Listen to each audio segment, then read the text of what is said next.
Introduction: Why privacy settings matter in budgeting apps. Managing your money online means sharing personal data. Reviewing and updating privacy settings in budgeting apps helps you control how your information is used, who can see it, and what third parties receive. Taking a few minutes to check these settings can help keep your financial details safe and your information private. Finding privacy settings in popular apps.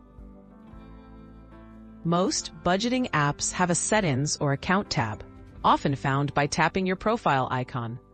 Look for sections labeled Privacy, Security, or Data.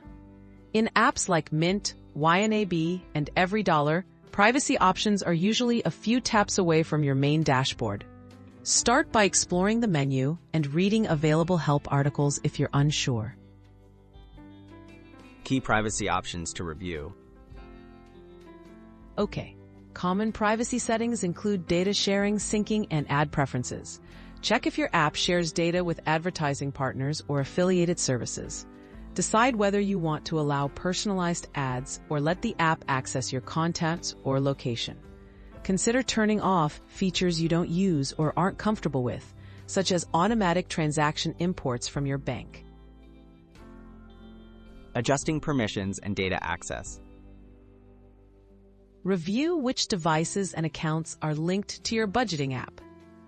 In privacy or security settings, you can often restrict external connections or revoke access to accounts you no longer use. For mobile apps, check your device's settings as well. Here, you can manage permissions like microphone, camera, and location sharing for each app. Regularly updating your settings for maximum security. Privacy settings and app policies may change over time. Make a habit of reviewing your choices every few months, especially after major app updates. Delete old data, update passwords, and monitor connected devices for unfamiliar activity. Staying vigilant helps you keep control over your financial data and protect your privacy.